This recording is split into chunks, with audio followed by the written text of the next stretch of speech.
Assalamualaikum warahmatullahi wabarakatuh. Perkenalkan, nama saya Nuri Hamni. Di sini saya akan menjelaskan 3 materi mengenai sistem imun dan respon imun, kemudian imunitas alami, dan yang ketiga ada imunitas adaptif. Sistem imun berfungsi untuk mempertahankan tubuh dari invasi mikroorganisme dan kanker. Sistem ini terdiri dari sel dan molekul yang mampu mengenali serta mengintimidasi makhluk dan benda asing apapun yang masuk ke dalam tubuh.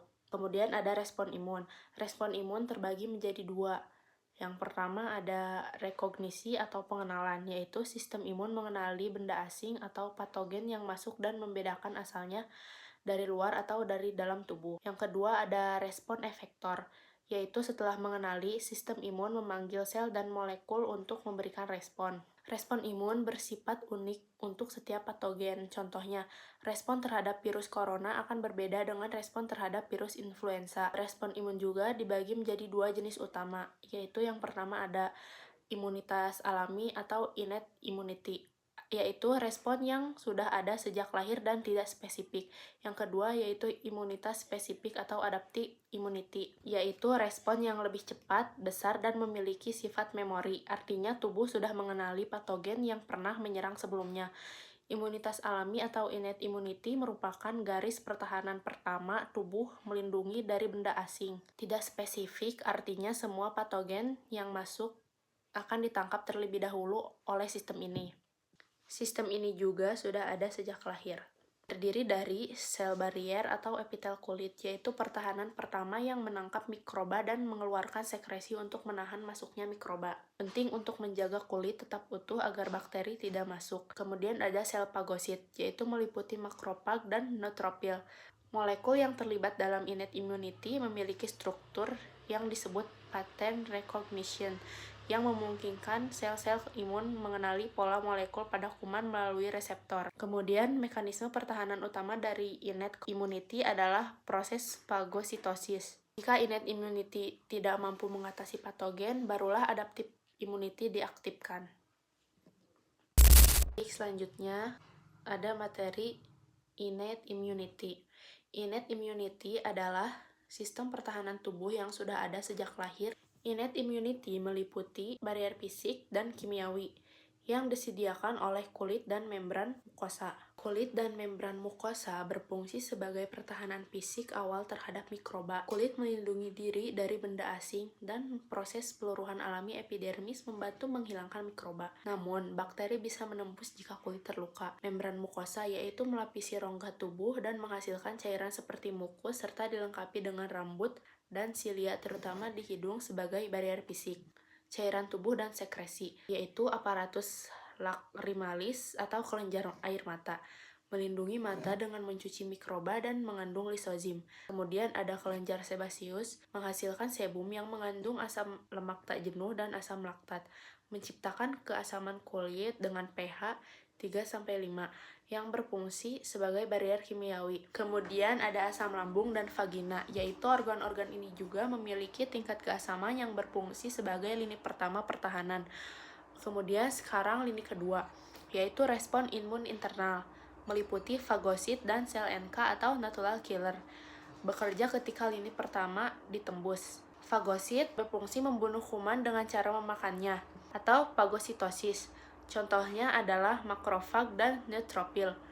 Kemudian ada sel NK, yaitu membunuh sel yang terinfeksi virus atau sel tumor dengan melisiskan atau melubangi membrannya. Kemudian ada zat antimikroba. Pertama ada interferon, yaitu protein yang dihasilkan oleh makrofag atau sel terinfeksi virus, berfungsi menghambat replikasi virus. Kemudian yang kedua ada sistem komplement, yaitu protein aktif dalam plasma yang jika teraktivasi dapat menyebabkan sitolisis mikroba, fagosis, dan inflamasi. Kemudian iron binding protein, yaitu menghambat pertumbuhan bakteri dengan mengurangi ketersediaan besi seperti transferin dan laktoferin. Kemudian ada protein antimikroba, yaitu protein berukuran kecil dengan spektrum luas aktivitas antimikroba seperti defensin dan promisidin.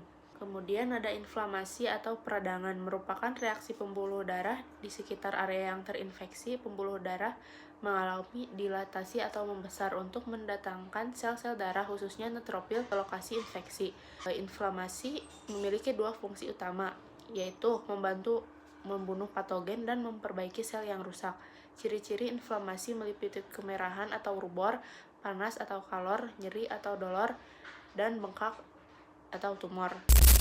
Selanjutnya ada materi yang ketiga, yaitu tentang imunitas adaptif. Imunitas adaptif adalah sistem pertahanan tubuh yang cerdas, spesifik, dan mampu mengingat. Ia bekerja dengan bantuan limfosit B dan T, menghasilkan antibodi atau menyerang sel yang terinfeksi secara langsung. Perbedaan imunitas alami dengan imunitas adaptif yaitu yang pertama, imunitas adaptif sangat spesifik, yaitu imunitas adaptif tidak menyerang semua jenis kuman.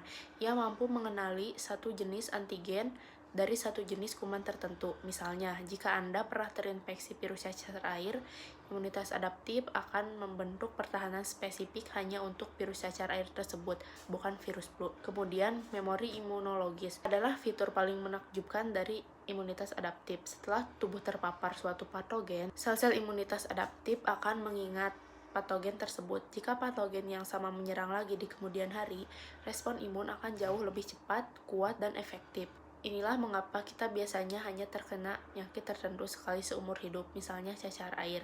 Pemain utama dalam imunitas adaptif adalah limfosit, jenis sel darah putih yang sangat penting. Ada dua jenis limfosit utama, yaitu yang pertama, limfosit B, yaitu sel ini berfungsi seperti pabrik antibodi. Ketika limfosit B mengenali patogen, ia akan berubah menjadi sel plasma yang memproduksi antibodi. Antibodi ini adalah protein khusus yang menempel pada patogen dan menetralkannya atau menandainya agar dihancurkan oleh sel imun lainnya. Limfosit B ini matang di sumsum tulang. Yang kedua ada limfosit T, yaitu sel ini memiliki peran yang lebih beragam dan kompleks. Limfosit T matang di kelenjar timus. Ada dua jenis utama limfosit T.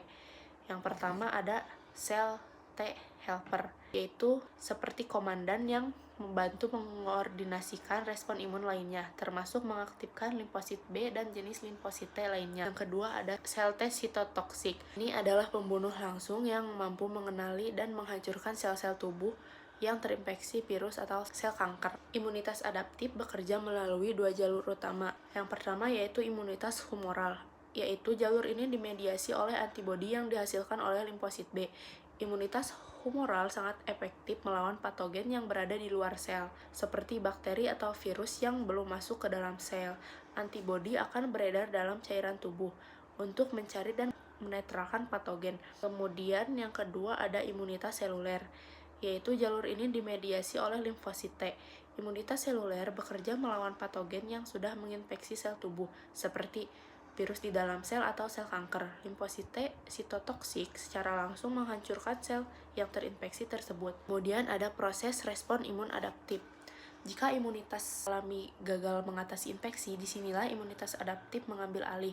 Sel-sel khusus yang disebut antigen presenting cell, seperti makrofag atau sel dendritik, akan menangkap patogen, memprosesnya, dan memamerkan bagian dari patogen kepada limfosit. Proses ini memicu seleksi klonal, yaitu limfosit yang spesifik mengenali antigen tersebut akan diperbanyak dan berdiferensiasi menjadi dua jenis sel. Yang pertama, sel efektor. Sel-sel ini langsung bertugas melawan infeksi saat itu juga. Misalnya, sel plasma yang memproduksi antibodi atau sel T sitotoksik yang menghancurkan sel terinfeksi. Yang kedua ada sel memori. Sel-sel ini tidak langsung bertarung, tetapi tetap berada di dalam tubuh untuk jangka panjang. Mereka adalah ingatan sistem imun siap untuk melancarkan respon yang cepat dan kuat jika patogen yang sama muncul lagi di masa depan.